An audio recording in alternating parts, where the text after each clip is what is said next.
Thank you all for being here. Welcome to our April 3rd Thursday event. Welcome also to those of you joining on the YouTube live stream. I'm so glad you found us. My name is Sarah Renee Beach, and I am the program director here at the Writers League of Texas. And we have a really special event in store for you tonight. But before I hand things over to our wonderful moderator, Bianca, I do want to tell you about just a few of the many, many, many things we have coming up here at WLT. So just bear with me through a few announcements. I want to let everyone know that this Saturday we have a two-part class series on revision with the brilliant author Stacy Swan. This class will be in person here in Austin and will help you tackle revision of either a short story or a novel chapter. So if you're in the area and in that kind of revising phase and feeling kind of in the weeds and needing some support, I really hope you'll consider joining us for this. And I think Evan will be putting some links in the chat to all the things that I'm highlighting. And then next Tuesday, we have our next Off the Beaten Craft program. This is a completely free program for members. All you have to do is RSVP, and we will be joined by the former Texas Poet Laureate, Emmy Perez. And Emmy will be talking to us all about contemporary sonnets, which is really exciting, just continuing this wonderful National Poetry Month. And then there's two online classes coming up that I want to be sure to highlight to this group.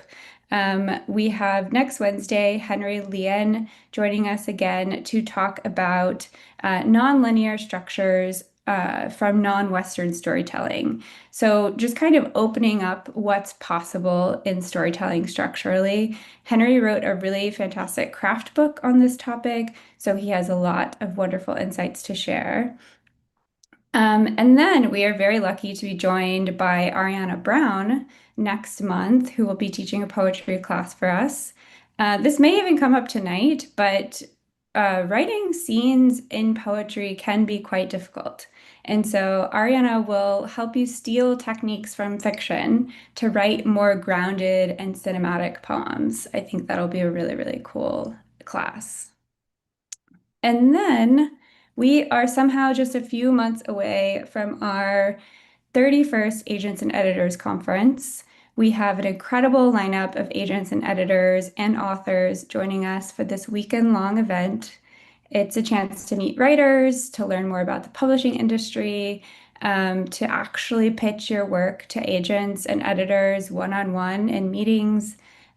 We have Peter Borland with Atria Books, who's going to be our opening session speaker. We have Stephen Graham Jones, who will be our keynote speaker at the luncheon, and just a lot of other really cool things in the works and already on the program. So I hope you'll follow the link and see if you can join us in June.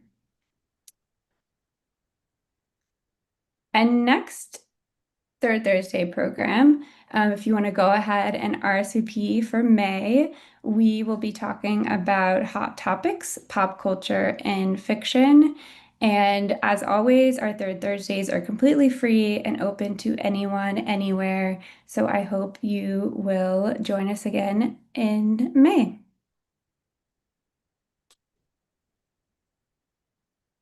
So the Writers League of Texas is celebrating 45 years of supporting Texas writers. We are a members-based organization by writers for writers. With membership, you receive access to a whole slew of resources and special events like our Off the Beaten Craft series that's only available to our members. But also being a member means you help support the programs we provide in public schools, in libraries across the state. It means you help fund our scholarship program, which provides free access to our paid programs to writers who otherwise would not be able to afford it. And it also funds our fellowship program, which provides a year of free programming to 5 very deserving emerging writers. So if you're not a member, I do encourage you to take the plunge. I know there might be some students in our audience tonight. Student membership is only $15 for an annual membership. It's quite the steal. We will make membership worth your while. And if you're already a member and you are in a position to do so, we of course accept donations, and we can't do what we do without all of you. So even if it's just showing up for programs like you've already done tonight, we really do appreciate you being here and being a part of WLT. Speaking of appreciation, we are so grateful to get to partner with one of the greatest independent bookstores in the world, Book People, here in Austin, Texas. It remains true that the best way to support authors is to buy their books and to do so at an independent bookstore. So, at the link in the chat, you'll be able to order our panelists' books if you haven't done so already. And I think after hearing tonight's discussion, you will definitely want to. And lucky for us, these multi-genre authors have way more than just the small sampling you see pictured here. So I'm really certain no matter what you're working on, what your interests are, you will find something in these authors' catalog that's of interest to you and that will help your writing.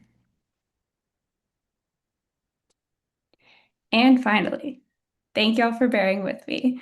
The reason you're all here, I'm going to hand things over to our wonderful, lovely board member, Bianca Alyssa Perez.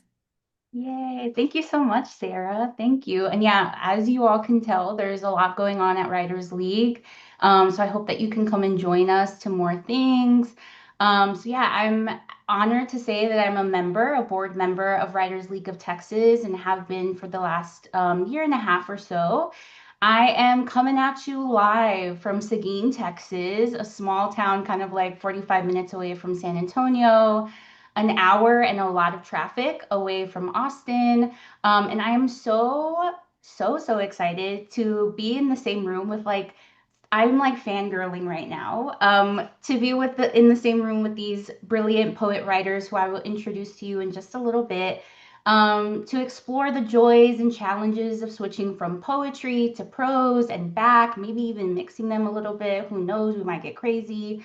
And tonight we'll learn how they each approach prose projects and what affects, how that affects their publishing in multiple genres and on their writing lives. So get cozy, have a little drink, perhaps have a little snack. I'm on a no sugar band on my drinks. So I'm only drinking sugar, or I'm only drinking sugar, imagine.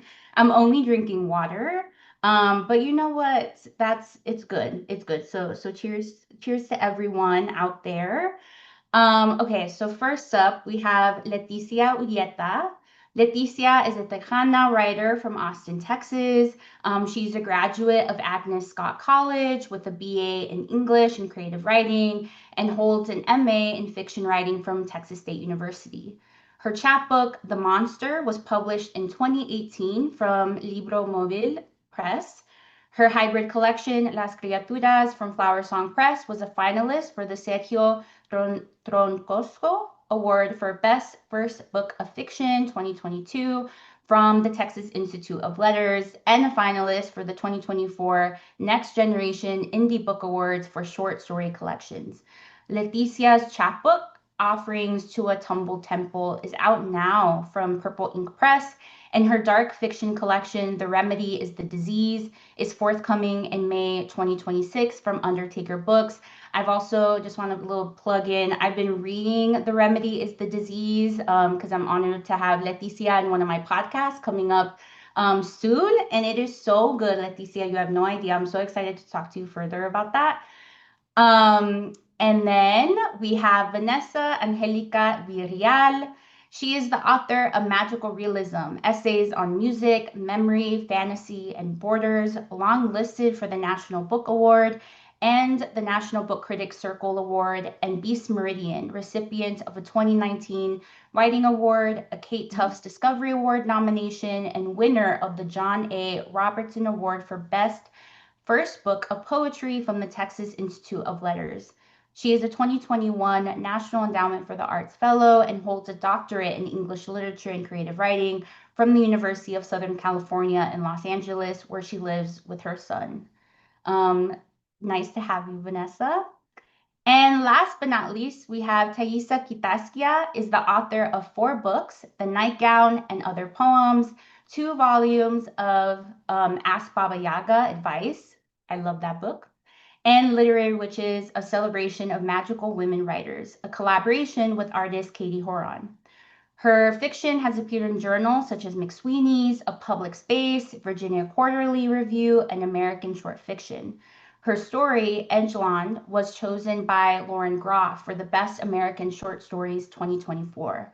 The recipient of fellowships from Yale and McDowell, she has taught at the James A. Michener Center for Writers at UT Austin. So we have a good lineup tonight. Very excited.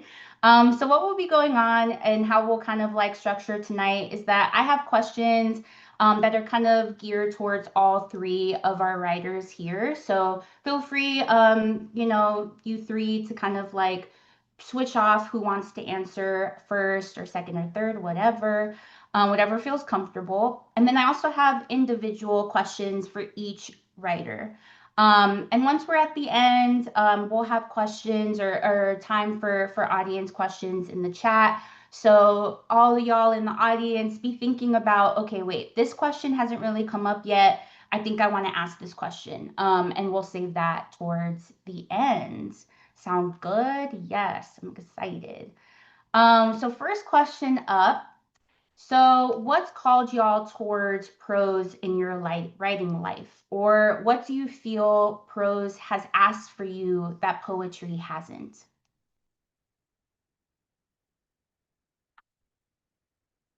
And I'm gonna ask Leticia. Let's do I knew this. you were gonna call on me first.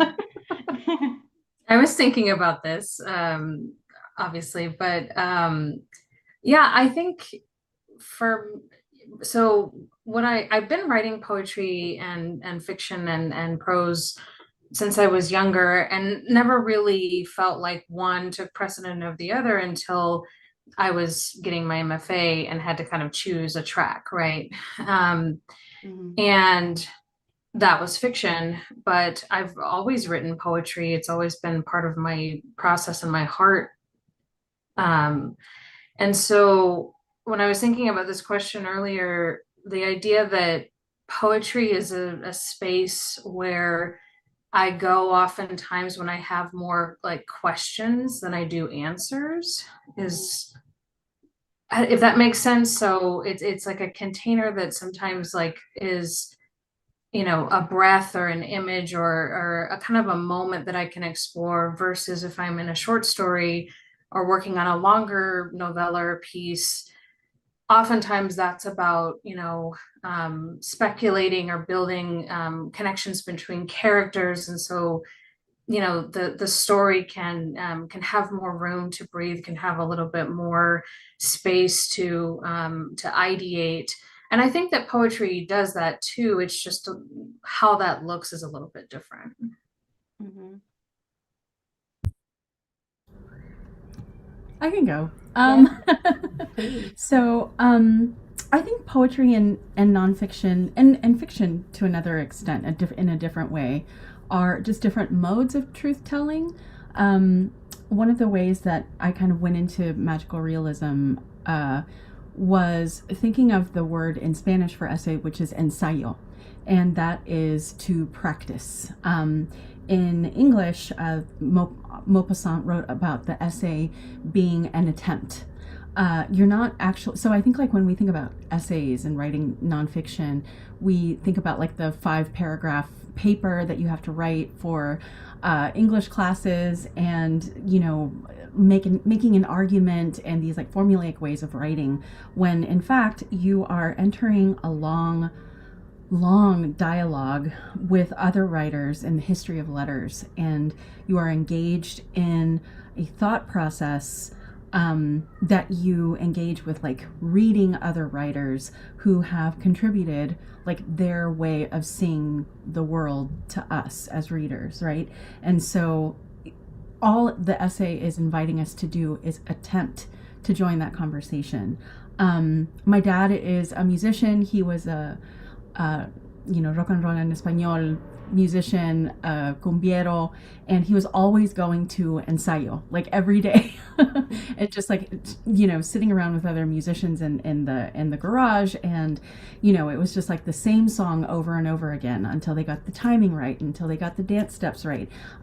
If you know anything about like cumbia, right, you have to like do this like when you when you play, and that repetition would drive my mom up the wall. But for me, it was like this lesson, right? Like, we as writers have these obsessions that we worry over like stones, right? Like, we have these things that we can't stop thinking about. That is an invitation to unravel that knot of thoughts, right? In the essay, to attempt to get around it. What is it about this thing that is obsessive to you? And I think you come out of it like a different person. So, and the poem is a different thing, right? It just has a different, it's a different register of language and truth telling. So, I guess that's my answer. Yeah, great. Taisia? Yeah, I think for me, I actually approach poetry and prose very differently. So my family came to America from Russia when I was 5, and I'm sure there are people here who learned a second language when they were around that age. And if so, you have that experience of absorbing a new language without any effort whatsoever. But also at 5, you're old enough to see that happening.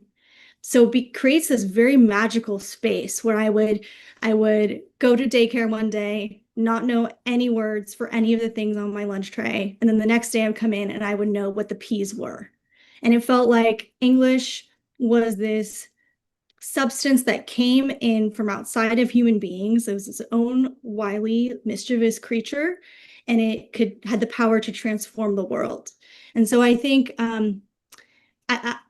since then I've been writing, and my poetry got kind of increasingly more interested in playing with English as that creature. Like, poetry was the landscape in which that play would occur. And so there was a lot of like me trying to see what English would do if I put it in this kind of form, if I put it in this box, if I applied pressure to it in this way. And my poetry also got very like interested in like sort of mythological beings that I create, and creatures, and very little to do with myself, and psychology and autobiography. And then what happened is I started writing these books of prose poetry. So this is my book of like crazy poems about creatures called the Nightgown and stuff. And then I started writing things like this, Ask Baba Yaga, which is an advice column from the point of view of the Slavic forest witch, Baba Yaga. And that was sort of in the middle. Like, I was trying to communicate. And my poetry actually was not trying to communicate. It was trying to create an experience. And then in prose, I kind of started writing fiction by accident. But as I did, it just felt so wonderful because I had just I'd been out of grad school for a few years and like entered the like drudgery of adulthood. And I suddenly, someone gave me a prompt to write a flash fiction piece, and I wrote a short story about work. And I thought, oh my Christ, this feels so good. Like, I can write about being a human being after kind of like really trying to get far out into the universe. So it's been fun to lean into humanity through prose for me.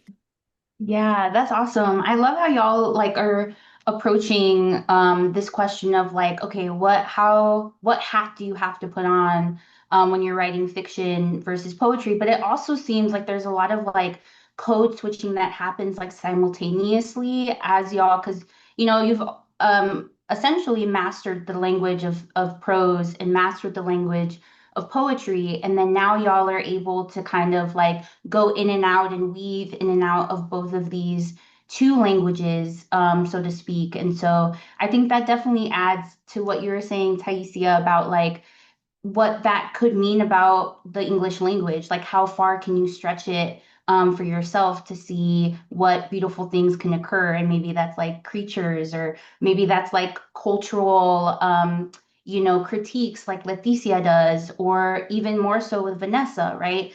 So I think that's really interesting. So thank you all so much for kind of adding that to discussion. So in that kind of vein, in that sort of like craft vein, are there any like shifts that you feel like happen in terms of like, voice, while you're, writing prose versus poetry, permission or constraint when you cross those genres? And is there something in prose that lets you say something that poetry doesn't necessarily do for you, or vice versa? And Vanessa, maybe we can start with you first. Or whoever. Oh, you need to unmute, by the way. Yeah, no, I think your question made me short circuit a little bit. Can you say it again? Yeah, of course. So, what shifts for you in terms of voice, permission, or constraint when you do cross genres? And is there something in prose that lets you, say something differently in poetry that poetry resists, or vice versa? Yeah, that is a great question. So I think one of the things that I feel nonfiction allows me to do is to really explore my voice as one of, um, in trying to get under a question, or explore a question. I can use my sort of sense of musicality and lyricism that I apply to my poetry to, making an argument, to letting the sort of natural tendrils of curiosity wind their way through a subject. So I really started exploring writing creative nonfiction, while I was doing my PhD. And so I was writing a lot of these papers about like post-colonial theory, about Francis Bacon, and like turn of the century, like industrialization and how that changed consciousness, and all of these like sort of really interesting theoretical topics, right? Like the subaltern, and ways of thinking about like, power, and racial cartographies, right? Like these theoretical ways of thinking was actually like inviting that lyricism to explore, right? Because like one of the things that we love, or we come to poetry for, is that feeling that the top of your head has been cut off, right? The famous Emily Dickinson quote. She says, "I know I've read a poem when it feels like the top of my head has been chopped off," or something like that. Which sounds very violent, but it does, right? Like poetry has this way of almost violently rearranging your consciousness, rearranging reality, making you see through new eyes, making things feel new. Theory does the same for me, as a scholar, exploring, how something works, right? So like one of the things that I wrote about that was like immensely rewarding, that I was able to get through poetry, right? In Beast Meridian, which is like the memory of the land, and like this idea of land holding memory, holding the memory of my ancestors when I can't access them. I was able to really explore in nonfiction through this idea of the memory of the land being contained in sedimentary rock and tree rings and ice cores, and ways that we can conceptualize, animism, and all of these things as like, for people who cannot access their ancestors for whatever reason, colonialism, migration. You have all of these scientific concepts that you find in reading like a book about mycology, right? Or about like tree networks, and nonfiction allows you to create a lot of connections, again, through a wide and like diverse reading practice, in ways that poetry, because of the economy of poetry, you can't really like fully explore. That's more of like an emotion that you tap into for the reader. But nonfiction, I don't know, I keep getting the word is rhizomatic.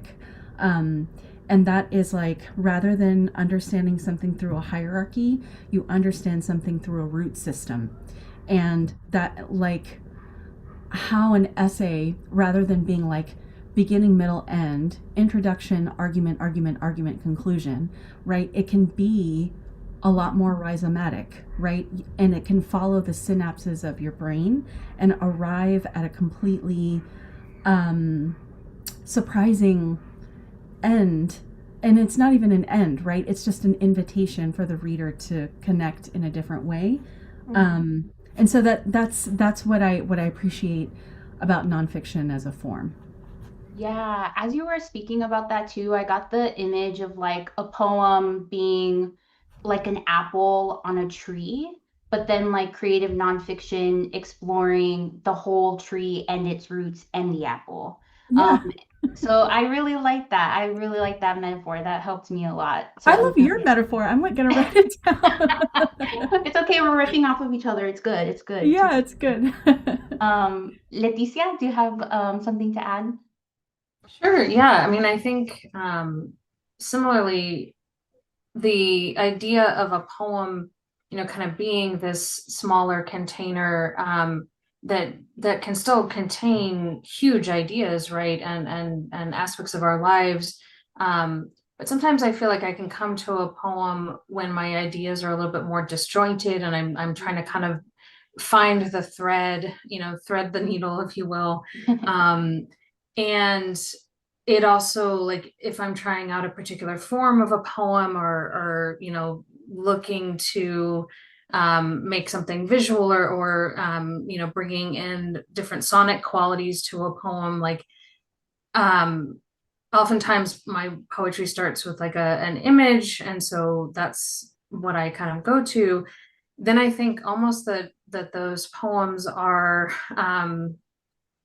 kind of personal archives or declarations even, and often are more inward for me at least, um, writing about experiences or writing about things I'm witnessing and kind of reacting to. Whereas then in fiction, and also in creative nonfiction, I feel like I can kind of turn that outward a little bit more and allow that room to grow into a story that can be talking about a lot of the same things, a lot of the same human truths.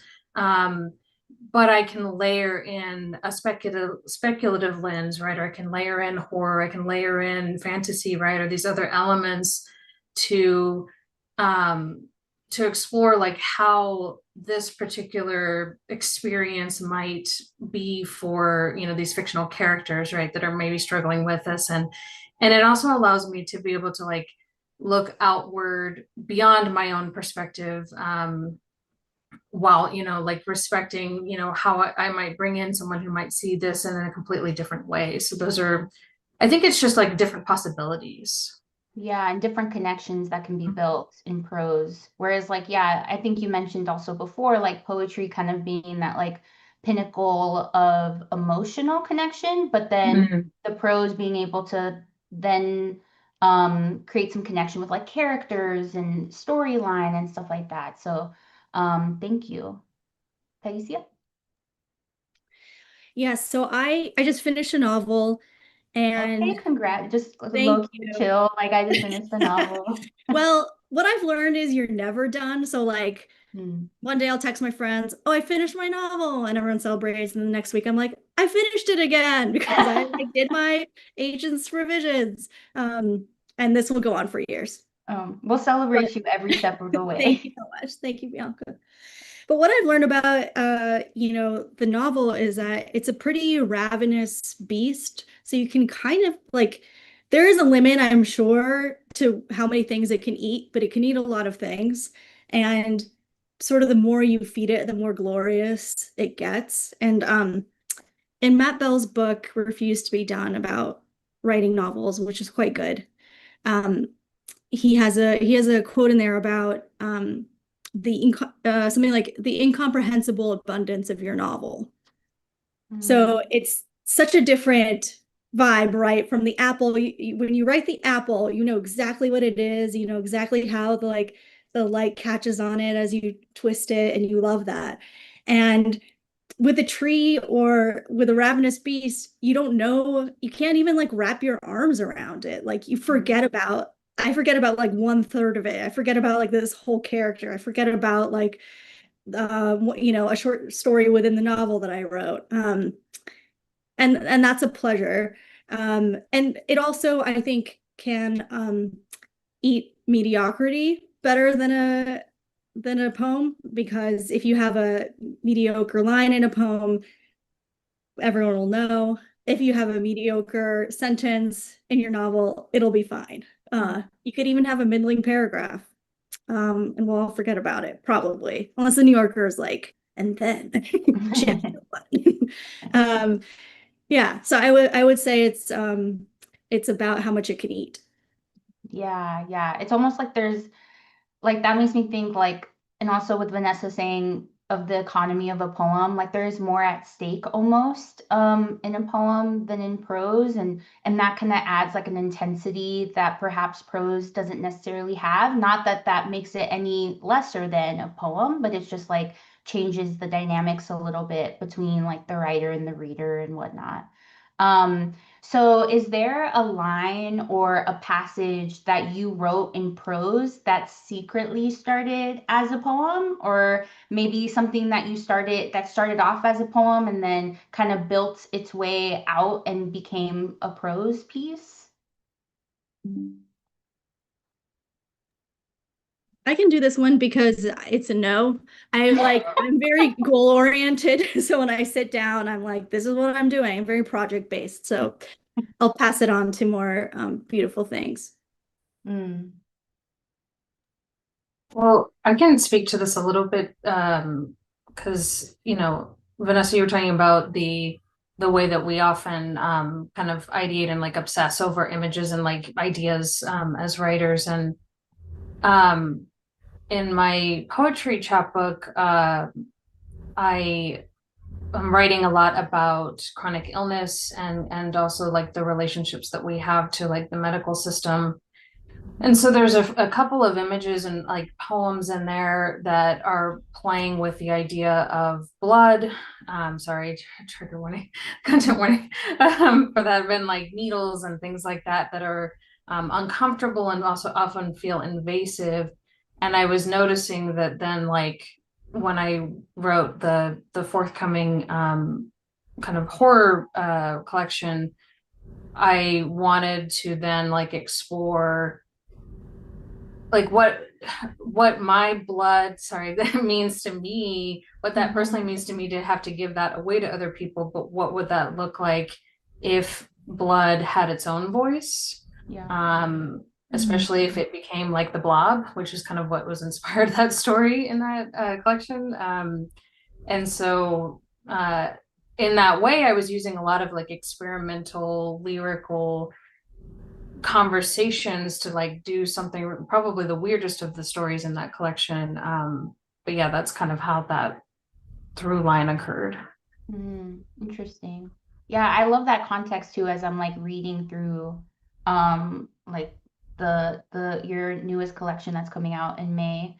And so that's so interesting. I feel like I have like a my ear into like a closed door. I love that. Vanessa? Um, so I am such a chaotic writer. I hate to say. I have no plan. A line comes to me and it won't let me go. And I have to sort of push. So writing. I keep getting all these writing quotes. I forget who it was who said that writing is like sitting in a chair that's on fire. Sometimes it's like really hard to pull these things out of you, but they are also urgently asking you to, and it's all you want to do, but it's very hard to do it. And so you're like in this state of almost desperation. I know I sound very like dramatic when I'm writing it, but it feels that way. But then having written is like, oh, okay. And then you can follow this sort of, line of reasoning.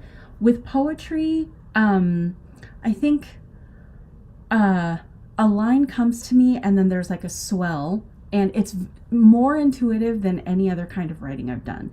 It comes from like a center. Gloria Saldúa talks about the cenote, and this is not from Borderlands. This is from Light and Darkness. But she talks about how in our sort of consciousness, right? Like there is the subconscious that Freud talks about, but indigenous peoples had a sense of the subconscious like way before, and it was just like through intuitive movement and intuitive dance and chant and getting yourself into this. I guess the kids now call it a flow state, but like that is actually like the way of being, right? Like a way of sort of being alive and being present, right? And part of co-creation with the land, with others, is to get into this flow state, right? So like a performance, a dancer, a band, especially jazz, right? Like jazz was played in the moment. It wasn't like musicians recording different tracks in a studio, right? It was to be experienced in the club, in the moment, the musicians like, bouncing off one another. Mm-hmm.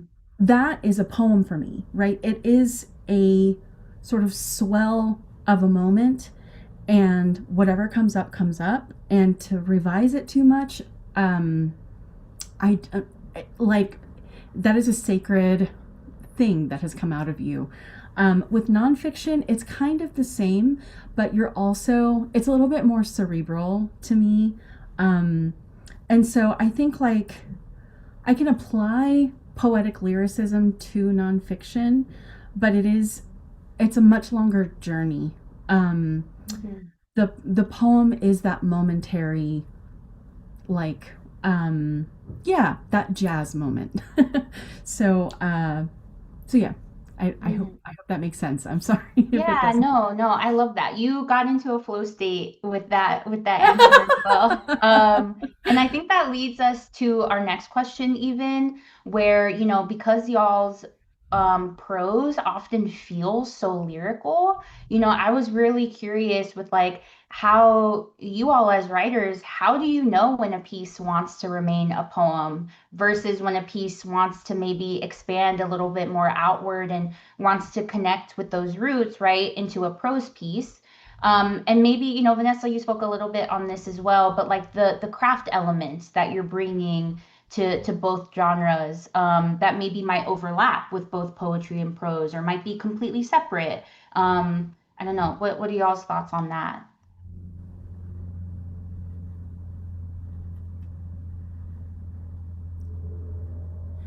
The question is, how do you know when it's a poem and how do you know when it's nonfiction? Yeah, essentially. I mean, the work tells you, right? Like, I don't know. The more I try to write, so like, not to like veer off a little bit, but the poet Morgan Parker was talking about the difference between writing toward a project and then just writing a collection of poems as they come to you. And this idea of like, oh, this is what I want to do conceptually, right? And this is what novel writers do. They plot out their books and they plan it meticulously. There are even like charts and like plot spreadsheets that people use, and like that's great. That is so great. I don't think that way and I don't make that way, but I respect people that do very much. I try to listen to the work itself. One of the things that I've been trying to do is write towards this project, and that room is empty in me, right?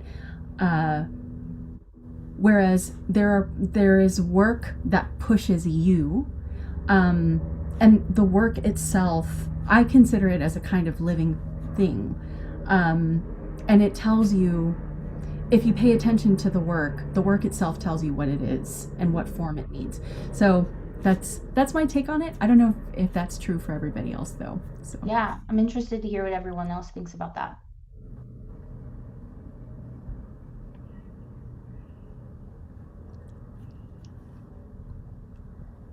Leticia? No, go ahead, Taisia. Well, I definitely agree that the work is a living thing, and I think that's like our task as writers and makers is to create something that is alive. Um, but I think, like I said, I do arrive with kind of a container in mind, and then I think like the life flows into that. Um, so across my work, I think it's less craft that travels, because like I said, the language is really different between my pretty avant-garde poems and then my fiction, which is trying to make some sense. Um, but it's really like the themes and the concerns. So like witchiness, folklore, immigrants, creatures, the natural world. Mm, That's what you see across the two. Yeah. yeah, the content kind of is shared within the two rather than like craft elements. Yeah, exactly. Cool. Leticia? Yeah, I mean, I think too, I'm often I'm not always a big planner. Even with the novels that I'm working on, there's a lot of it is kind of like it's almost like baking something, you're kind of letting something grow a little bit, or letting a garden grow as you write. But I know some other people are more, there's like the idea of the pantser versus the planner, right? And I feel like I kind of move between those two a lot. But yeah, I mean, I think I'm in agreement with both of y'all. And I would say for me too, the poem is sometimes it not that it's lower stakes, but that it sometimes takes the pressure off feeling like you have to write more than something needs to be, if that makes sense, because you can give yourself this smaller space to explore an idea or an image or a feeling.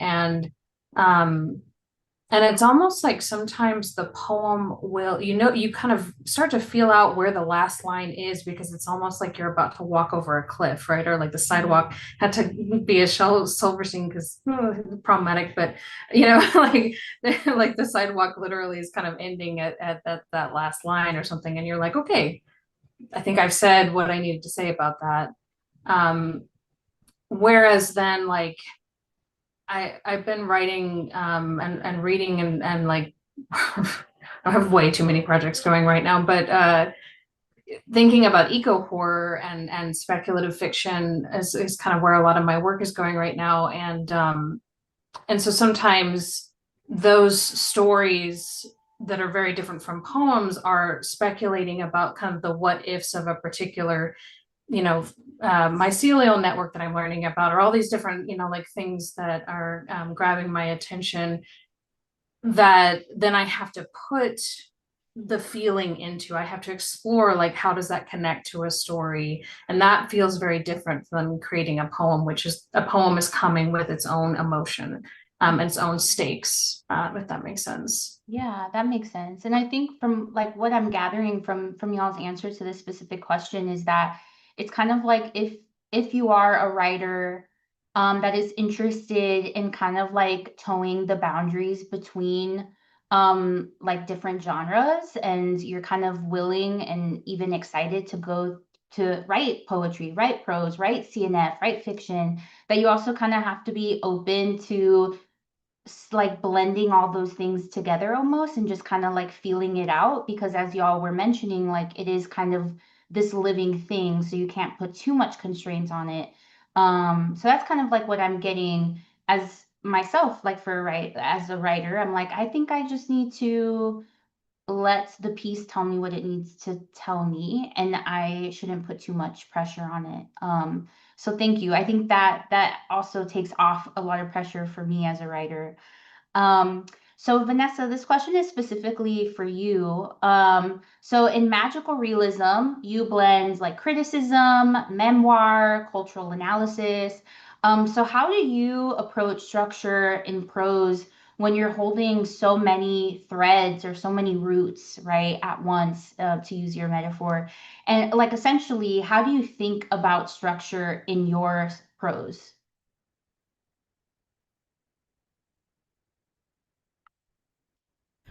I keep forgetting to unmute myself. Sorry about that. Okay. That's such a great question. Thank you for that. Structure actually ended up being like a really big issue in magical realism. I originally sold it as a collection of 13 essays called Chueca, which means crooked in Spanish, about like my wayward adolescence. My dad, who was a cumbiero, and I was a grunge. I loved grunge and punk. And my mom is a metalhead. Like she goes to Metallica concerts still to this day. So very That's so strange badass. family. But it was about like music and popular culture, 80s culture, and how, like we learned English to like Star Wars and Back to the Future. But then the pop culture started to really, especially because I was writing it while I was completing my PhD, I started thinking about pop culture really theoretically and how these things that we learn to be American with are actually quite hostile back to us, right? Mhm. So, like, Back to the Future has gags about, Libyans, and there are no Mexican people in California somehow. You know, uh, One of the things that I loved so much was Never Ending Story, and there's depictions of borders everywhere. And I think, like, okay, so this is why I think of the work being sort of living and having its own mind and having its own needs and wants, because my own book started rebelling against me. The essays would not behave, they would not cohere, especially because you're writing about trauma and personal things, that they started really. I like I had to learn a lesson from my own writing, which is that you cannot, if you want to write like a Latinx bootstrap story where it's like, yeah, we were immigrants, we were very like oppressed, but now look at how great we are and love saved us.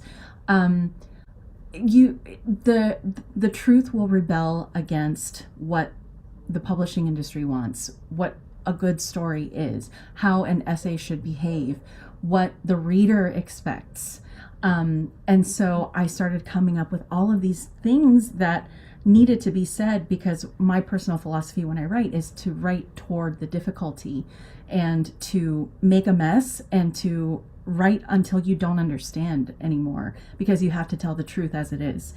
And so I remember having a meeting with my editor and being like, I broke my book. I was actually avoiding my editor for a long time, and I took like a year and a half hiatus. And they were like, "Hi, is the book? Are you working on it?" And I was like, "I am scared of my book. I broke it multiple times." Um, and it was a super intuitive process. I remember I woke up in the middle of the night and I was like, the name of the book is Magical Realism, and then I went back to sleep. Like it was I that love level of intuition, right? That I, as much as I tried to impose structure into these 13 essays, and ended up breaking up into half memoir, half fantasy criticism. All the essays look different. There are encyclopedia entries for my childhood to adolescence, because the encyclopedia was the how we looked up information, and then they turn into Wikipedia entries. Um, you know, the first. Anyway, I don't want to get too much into it. To the point where I became so frustrated with structure that I started making my own hero's journey, but it was the migrant's journey. And so that's how the book opens, right? Because my essays would not conform to essay standards. They were working on a different logic. And so that is what I would suggest to folks who are writing essays. You have permission to do whatever you want. And the more your writing rebels against ideas of what writing should look like, what it should feel like, what it should sound like, what it should do, what it should perform, who it's for, at the end of the day, it's your piece of art. And to me, bravery and strength is when you listen to the art and what it needs, right, in order to become what it is truly. Um, so I hope, I mean, this is what I learned from my own work. Yeah, yeah. So, I think also that brings it back to like what you were talking about with the cenote, like the subconscious actually, like you being able to like come out of a dream state and be like, this is the name of my book. Like even though you weren't like actively writing and you were on hiatus, like that doesn't mean your subconscious is still doing things when you know, it's kind of on a break. At least that's what I tell myself when I'm not writing. I'm not writing poetry. I'm like, it's okay, girl, you're still working up there. You really are, though. You really are. I had voice notes, like, yeah, it was like a whole thing. Yeah, ugh, I love that. I love like dream stuff. That's like that's my shit right there. Thank you so much, Vanessa. Of course. Leticia. So your storytelling often centers like community and you know lived experiences for yourself or for your characters in particular. So how does writing prose shift the way that you build character and narrative compared to when you write poetry? Thank you for that question. I was thinking about this in the context of these two books, because the two most recent books, because I was thinking about how the poetry book, while it has a lot of it explores anger and grief and you know loss and these things, it is almost like the light side of that, because there is tenderness in the way that I'm trying to kind of get to like poems of gratitude about even with like the intergenerational pain that many of the women in my family have experienced, both physical and emotional, mental, psychic. um there is also like tenderness for disabled comrades and other chronically ill loved ones. Whereas um, the fiction book, I think, is exploring almost the shadow side of that. And so those are some of the things that I think about with these two genres, is that there's a lot of, yeah, it's often unruly. There's a lot of blending. And I agree with what Vanessa said too, that like, I don't think it's ever helpful for any writer to be trying to hem in your work before it's even done into some kind of box. You know, sometimes that's challenging because you may be writing a very particular thing. Um, but the shadow side of what I was exploring allowed me to dig into and almost kind of put some of my rage, some of my like darker tendencies into characters. And so like almost displacing them um, in a way that could be frightening, that could be gross, horrific, kind of exploring body horror, right? That probably, like, I have loved ones who really like my poetry. They would never read my horror writing, you know, like it's just very different audiences, very different tendencies, and that's okay. So I think they're very much in conversation with each other, but what they look like and how dark they go and what kind of themes they might be exploring might look different, if that makes sense. Yeah, yeah. I mean, I love that. Like as a reader, I love getting to experience authors that do work in multiple genres like yourself because like I feel like I can read some of your poetry and understand you as a person, and then I can read your prose and then understand a little bit more as to like what you're obsessed with as a person. Mhm. And then once I read all of it together, which I'm honored to say that I have, I'm like, whoa, like I feel like I get the full bigger picture of like who you are as a writer. And that's just like such a big, like it's like having like a full course meal, you know, as a reader. So I appreciate that, Leticia. Thank you. And Taisia, so you've already mentioned this as well, but I just want to say that I love how your prose is like, you know, very surreal, fragmented, and like, you know, deeply, deeply philosophical. And so how do you balance clarity with the strangeness, the weirdness that we love from you when writing prose? And do you think that readers expect something different from you in prose, like other than in poetry? And I'll leave it there. I mean, if we get into, I have like other questions too that might add in, but yeah. Thank you. This is such a great question. I think, yeah, I've been thinking about this clarity and strangeness, and I think in my novel, for example, which is it's set on a resort in Southern California for Russian-speaking immigrants who have lost loved ones. And there's a ship, like a cruise, that comes in weekly with the ghosts of the guests departed. And the ghosts get off for one night and they all party. And then in the morning they get back on. So it's about a brother and a sister in their 30s who just lost their parents. And they've come there in hopes of seeing them again. So that is strange, right? But like I'm aiming for the language to be fairly transparent.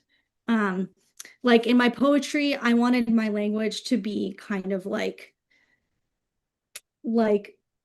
a jewel encrusted toad, actually kind of like on the cover of my book. You know, like it's kind of dazzling and you don't know what you're looking at, and the experience that I like wanted to create might be different than the experience that the reader has, which is great. Like I love the idea of creating something unexpected and kaleidoscopic for people. And then in my prose, I really want them to be able to see this story that I'm telling, because that's where the strangeness lives in the novel. It lives in the strange happenings, in the strange characters, and yes, language is imaginative, but it's trying to help you see the world that I've created, which is quite odd. There's a mammoth in there, there's an enchanted orchard, there's a lizard woman, you know? Yeah. So do you feel Also like, a black ghost. yeah, Sorry. so I think like maybe with like Baba Yaga too, like I know we've talked about this like privately, but for all the audience here, you know, as you like situate yourself in prose or in poetry, do you feel like I mean there is a difference in self, right? Mm-hmm. Whenever you're like going into different genres. Mm-hmm. Yeah. Yeah, and I think with Ask Baba Yaga, like I had to personify this Slavic witch. So I got to kind of like create a character, or not create, I like to think of it as channeling a character. And I have a very like trickster relationship to this project, as she is a trickster figure. Like I couldn't tell you if I really talk to her, or if she's playing with me, or if it's just a persona poem project. Um, None of it feels quite right, but it's certainly a very powerful experience that I had working with her voice. But yeah, that was kind of my way of creating like getting into a fictional character. Oh, and I will say, like earlier, your question about, and I think Vanessa's comments about like work trying to decide or letting itself decide what it's going to be. Ask Baba Yaga came out of me trying to write a play about Baba Yaga. And I started asking her questions in a notebook. And then she turned the tables on me and was like, "We're all worried about you here in the forest. Why don't you do this?" She started giving me advice, and I was like, "Ah!" So that's how it came out. Like, she like inserted herself into this long running advice column and this whole movement in my life that I didn't expect or really invite. Oh my gosh, that's so cool because that's so like otherworldly in and of itself. Like it's like almost like her voice literally came to you, like a It did. possession or something. Ugh, I love that. Gave me chills. Wow. I want to tell the audience too that we're kind of going into our last few questions. So if you have your own questions that you'd like to ask, I just want to invite you to start putting those in the chat. But yeah, next question here for everybody here on the panel is how has the reception of your work changed as you've written in different genres? This is also when you can maybe talk about perhaps like the publishing side of things, right? Is there anything that surprised you about different audiences or expectations for prose versus poetry?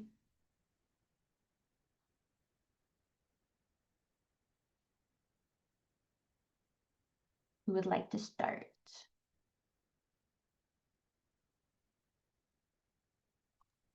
I could start.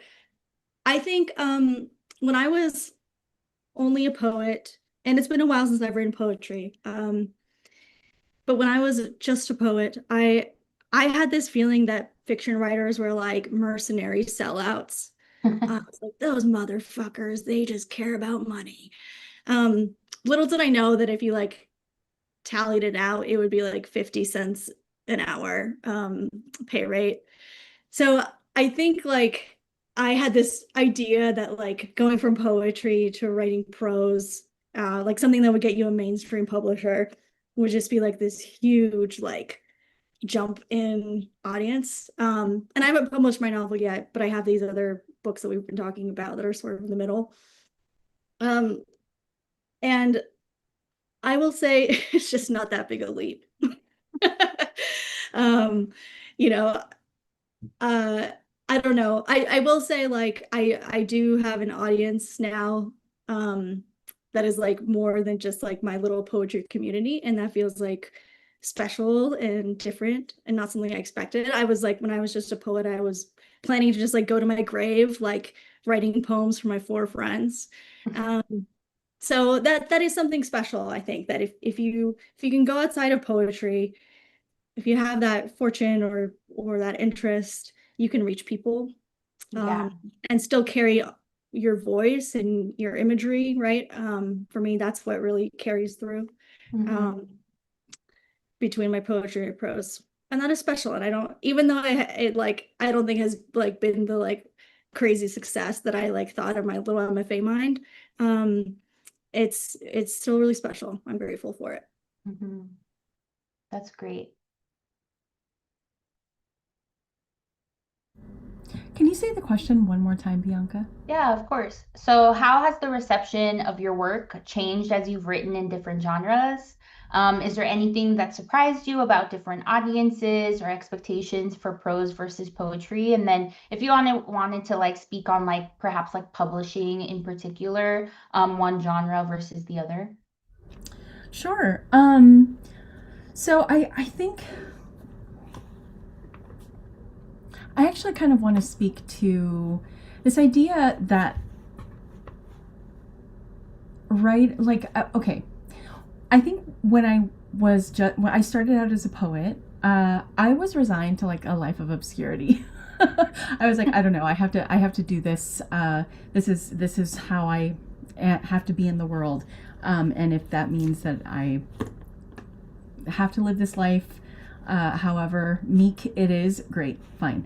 And then when I wrote the nonfiction book, I think I was finally able to come into myself as a writer, and I was like, oh, okay, it's not either or.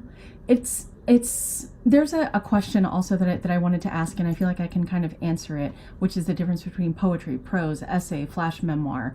I really think so. In the Cowboy Carter album, Beyonce has a song Spaghetti, and it starts out and it says, genres are a funny little thing, aren't they?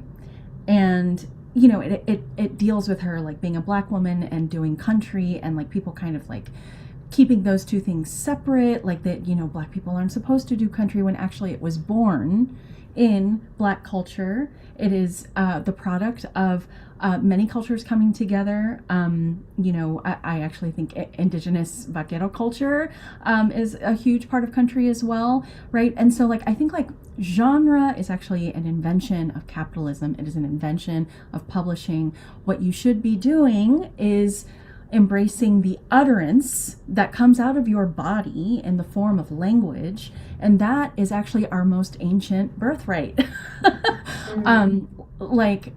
Poetry is literally our most ancient way of telling stories, telling truth, speaking back to power, the bard. And the reason that poetry itself is so ancient is because that is how we maintained language in our bodies, right? The musicality of poetry is what allowed the bard to memorize epic stories and tell them over and over and over again. And poetry was experienced in the moment, not on the page.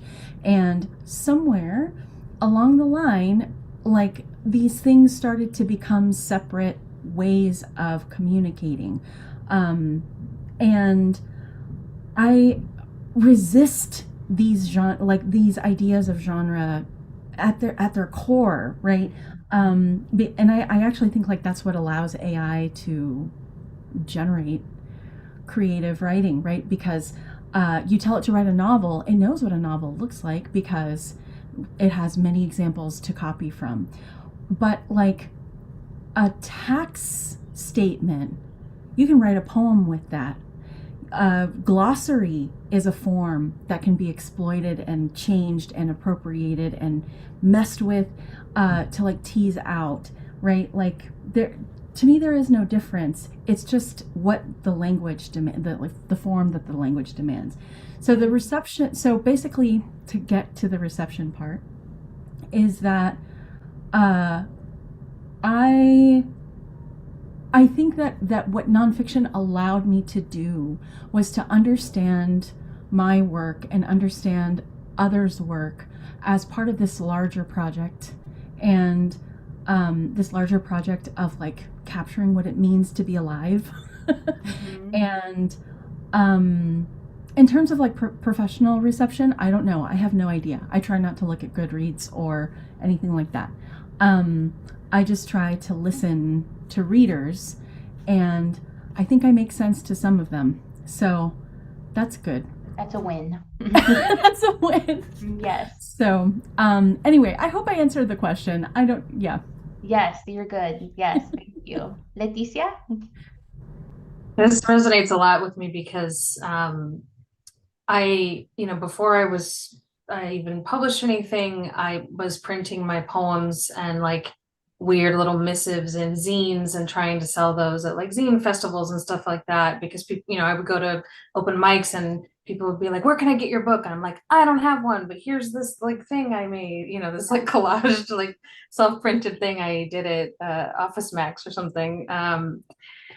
And in my first book, Las Criaturas, like I didn't expect for that book to be published by anyone except Flower Song, because it's a small, it's a small press out of McAllen. And it was a hybrid, collection of poetry and prose that was kind of delving into folklore. And it was kind of like a little bit of horror, a little bit of speculative, a little bit of this, a little bit of that. And I didn't really feel like it was going to be taken seriously, whatever that means. Like it was the book I was writing when I was supposed to be working on my novel in my MFA program. And instead I was really angry about a lot of things. And so I wrote that instead. And I didn't feel like it was going to be super like well received by traditional poets, by academia. And that was kind of when I was starting to realize like, fuck academia, I really don't want to be a part of this anymore. And it wasn't, but then like it wasn't horror enough for like horror. And, so like as I've written more kind of not even traditional horror, but whatever it's looking like, now I'm having to discover like, oh, this is a whole other beast of like community that I don't even really, I'm like just dipping my toe into. And so it is really challenging, because there's a very big difference between how you create a project or how you create a book and how you sell or market or, get that book into readers' hands. And I think that those lines are blurring a lot more as other writers have made space for a lot of like genre bending and experimental work. But unfortunately, like that is just part of the business of publishing, that so many agents, editors, et cetera, and companies are banking on kind of the money side of that, which can be really limiting sometimes for writers. And I've also just kind of feel like, as much as I would love to get, you want to do well, not because I don't think any of us got into this to make money. Don't make a lot of money as a writer, even with a lot of success, unless it's, unless you're James Patterson or something and you're taking up the entire shelf of the library. But like the point of being, that you hope as you're being published, even with like a bigger publisher or traditional publisher, is that it allows you to get your books into more hands, right? And to gain readers and share your work with a wider audience. So that's great. And that's nice. But I am kind of, I think it's aligned with what both Vanessa and Taisia said, is like, that should not be the thing that like hems in your creative process, because then you will be kind of stifling the truth of what trying to write. And I'm just out here trying to write the most truthful work I can at the end of the day. Yeah, like cross that bridge when you get there type of thing. Don't let that hinder like the writing that you're doing as you sit at your desk. Yeah, I love that. Yeah, Vanessa, I forget sometimes that you're from the Valley. I'm from Mission, Puro 956. Love it. I know. I always say puro pinche 956, and that baffles everyone in the room except for people from the Valley, and they're like, Yeah, no, I've said Puro Pinche 956 before. My mom was in the audience, and then after that, I have not said it. I just say Puro 956. That's it. I love that we have all that in common together too. So I'm gonna like kind of flow in and out of some Q&A from the audience. And one question that I have that we also have in the Q&A as well. So I'm just gonna go ahead. If someone in the audience is primarily a poet but prose curious, what's one piece of advice or even a small exercise that you'd offer them to get started? And it could also be like someone that's primarily prose but is poetry curious, vice versa. What do you think?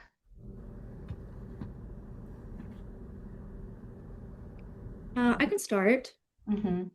So, like I said, I got into fiction through like a random invitation to participate in a flash fiction reading. And I didn't have flash fiction, so I wrote one. So I think, yeah, just writing like 1,000, give yourself 1,000 words to write. It's like a nice doable chunk. But I'll say this, don't feel bad if it feels wretched. Because before I wrote that flash fiction piece, I actually wrote a whole novel. This is like back in 2015 or something. I was trying to write a novel. I was like, because I was kind of like making a living sort of from these books I'd sold. And I was like, maybe I can keep this going. People seem to write novels. I can do that. And then I just like, it was so miserable to write this novel because I went from cold writing poetry, like crazy, weird poetry, to then trying to make sense, like I said, line by line, and have characters. And I realized that actually you have to kind of create a whole voice. At least that was my experience in prose. And I would have thought that it would be easy, that I'd be like, because you come to a point of feeling some mastery over this genre and you feel like you know how to speak in this way. Surely you just like made a few adjustments and then you're speaking in a different way. That was not my experience. I like had to like create a whole new self in prose. And yeah, writing that novel was like pulling teeth, and I abandoned it after some harsh words from my agent, and then revitalized with this flash fiction. Then I started writing short fiction. I wrote a whole collection of that. And through I feel like short stories were very healing for me after the novel experience, because they're sort of the poems of fiction, right? They're like, you can just do one and you can do the next one. If one is bad, it's okay. Nobody cares. Moving on. Yeah, Sarah says flash fiction is a great gateway drug. Yeah, it's a gateway drug. You start to build your voice in that way. Yeah, so that's the only thing I would say is don't feel bad if it feels like hell, but don't do what I did and start with a novel cold turkey. Ease your way into it. Yeah, exactly. I would have to say, so I actually started out as a fiction writer. That's not true. I've always been a poet, but I thought a creative writing degree like was better to do fiction. I don't know what I was thinking. I was like, again, my writing rebelled and was poetry. But I have been struggling to get back into a novel. I actually want to write a little bit of a meta novel. And a lot of my nonfiction is a little bit more academic, a little bit more analytical. And so I'm just like, oh, how do I get back into writing characters and thinking about a story and plot and scene? Fan fiction is great, very low stakes. AO3 is full of terrible writing that will make you feel better about I love writing. that AO3 is now in the conversation. Yes. but also some really great writing and writers who are just doing it for the love of a story or of characters or for a community, and they're doing it for free. Try not to get involved in the drama of AO3 or but it is just a low stakes way to get a story out, to practice with a scene. Another thing that has been immensely rewarding is D&D. I am rediscovering my nerdy self and healing my inner child by being a gamer, a D&D player, well, I haven't done my full cosplay yet, but I do have like swords and like pauldrons and things in my house. And D&D is great because when you make an OC, an original character, according to like a world or a universe, you have to really think, you have to build that character. You have to build their story, what their like Achilles heel is. It's actually really great. And again, it's low stakes because it's a game. It also makes you think about story. So if you ever DM, that's a dungeon master, and you like set up a scene, you're kind of co-creating the scene together. And so you imagine a scene and somebody hears something and leaves, right? You have to do a perception check. So you roll the dice and it kind of gets you into this space of like, oh, we're imagining together. You can kind of do anything. And dice rolls, I think, are actually tremendously helpful because it forces probability into your story. And as authors, I have full control, right? And so the dice roll like forces you to push a story where you don't want it to go, and that can be tremendously rewarding. So fantasy is a great way to just kind of get that anxiety out and have fun with your writing again. So that's what I would recommend. Beautiful. Thank you. I love that you're a nerd. I love that. Thank you. I enjoy it. So Leticia, do you have any tips for those? Yeah, I mean, definitely. Oh, big fan fiction writer and reader. I started like getting back into fanfic when I was just like really creatively burnt out.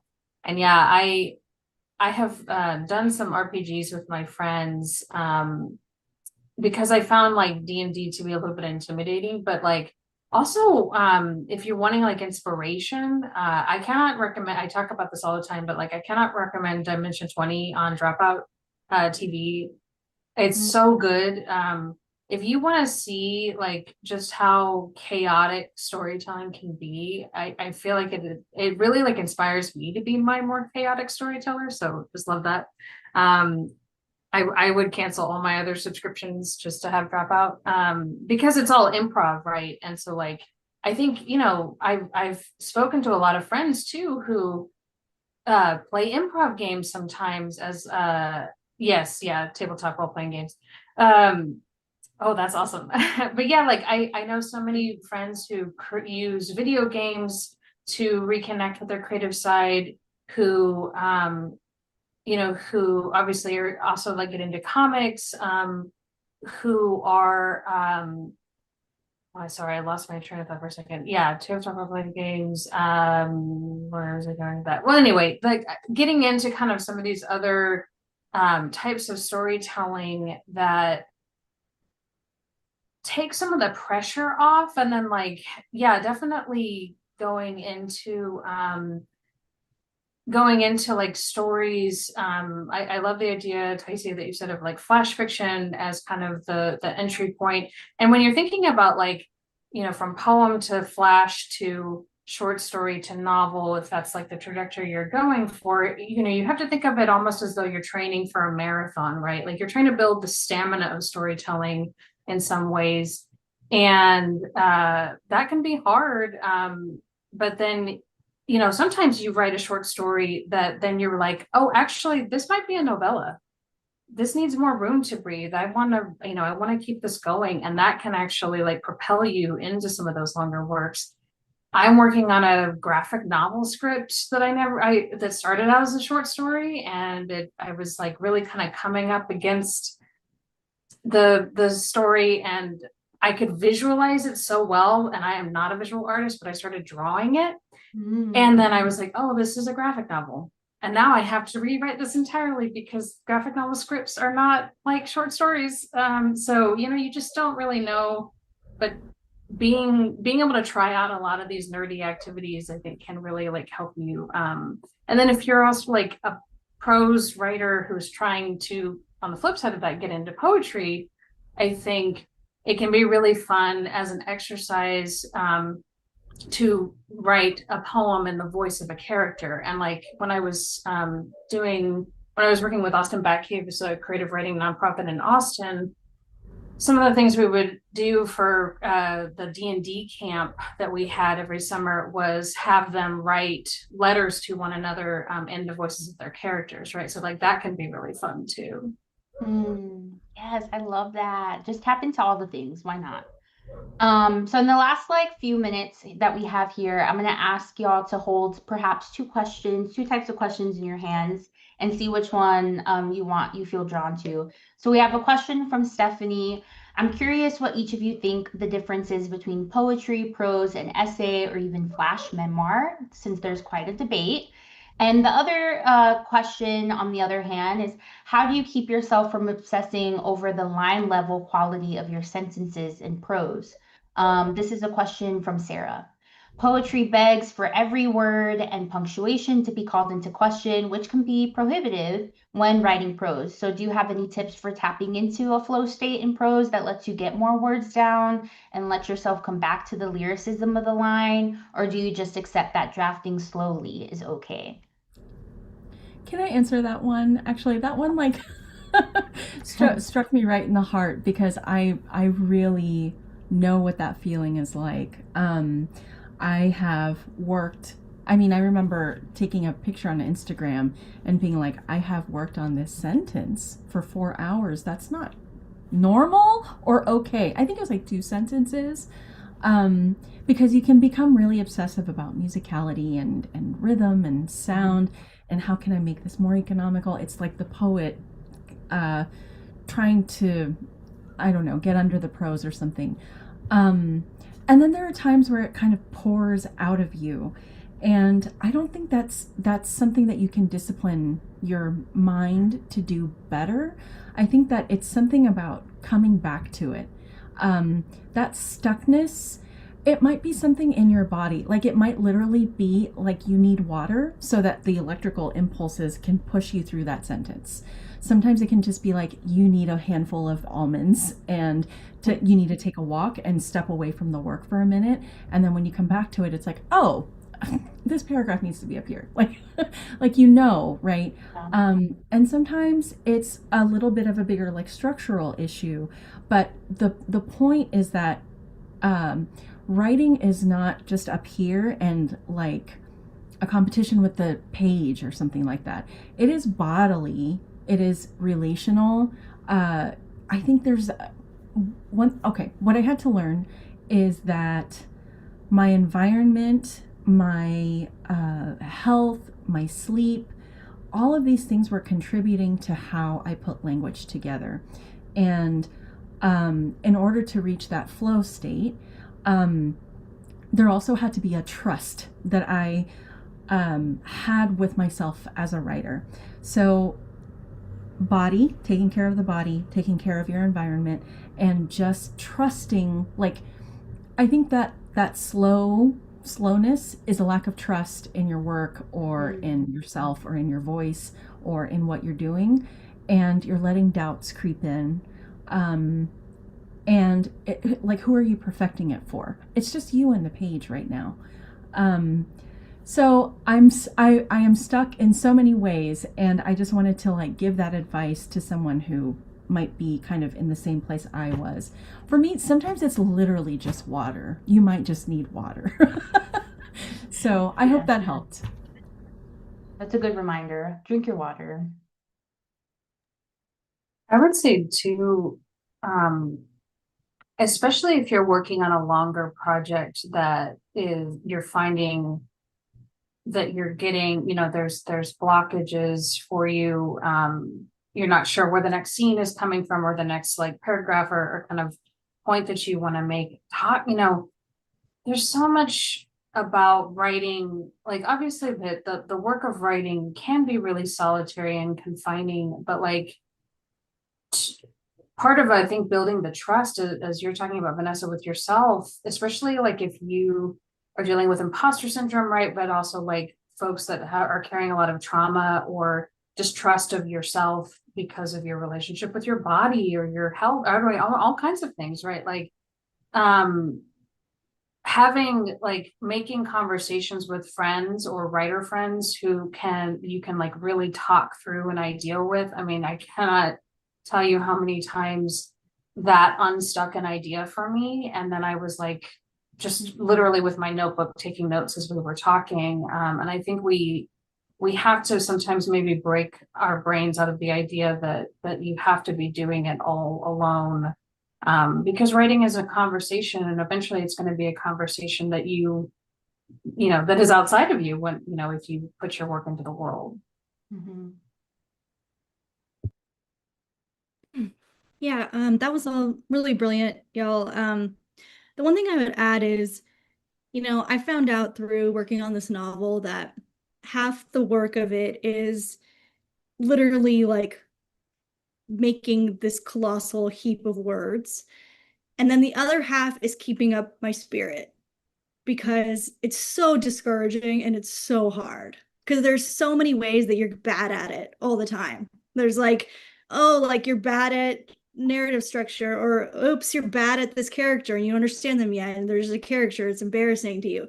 Or like, this sentence is bad.